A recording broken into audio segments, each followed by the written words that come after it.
So I'm Alex Babeanu. I'm from Nulli. We're a consulting firm based in Canada, but we do lots of work in the US. We are mainly identity and access management consultants. I am an identity solutions architect, which means I design identity solutions for our clients, which involve sometimes very complex requirements.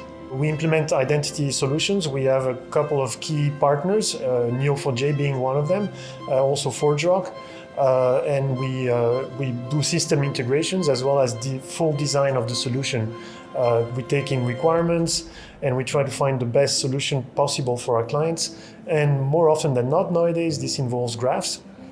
We have actually even started building our own product, identity product, to match exactly what we needed. And we did that for one of our clients, so we're starting to build on that as well. And we might have a couple of more clients interested in it now. So we're maybe shifting a little bit towards product as well, but we still have this strong focus on consulting.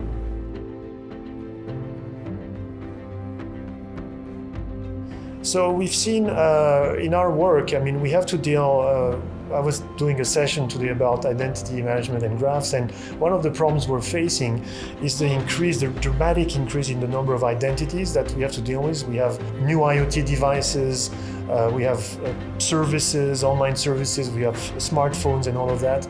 All of these things are actual identities that need to be authenticated and authorized to perform actions. And there's so many of them and they're all interconnected. The only real way to do it nowadays, to model these things in order to derive access policies, is to use a graph. We've tried with LDAP, we've tried with SQL databases. It's just a nightmare, to be honest. Yeah. So graph is really the only viable solution for what we need to do.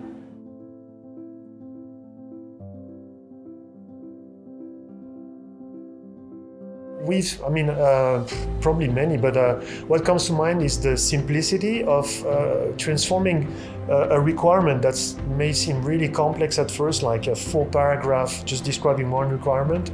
And if you start drawing it, just on a piece of paper with just nodes and edges, it becomes really simple. So I find it fascinating how easy it becomes to actually model the requirements. That's my own experience.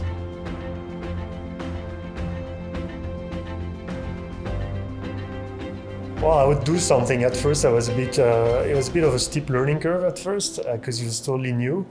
But I understood the concept. It was just all the technicalities, the cipher, and all the technicalities, especially around cipher. Actually, I found it a bit different than SQL or whatever. But I don't know. I would apply it faster, probably, or more readily.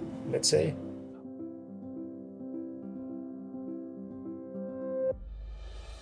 So in the identity and access management universe, like in the graph universe, as we've heard at GraphConnect, there's a lot of talk about AI, even in our field.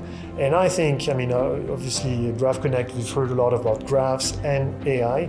I think definitely the same applies to identity, although the identity people are not, we're evangelizing graphs to that community, and it's kind of a new thing for them.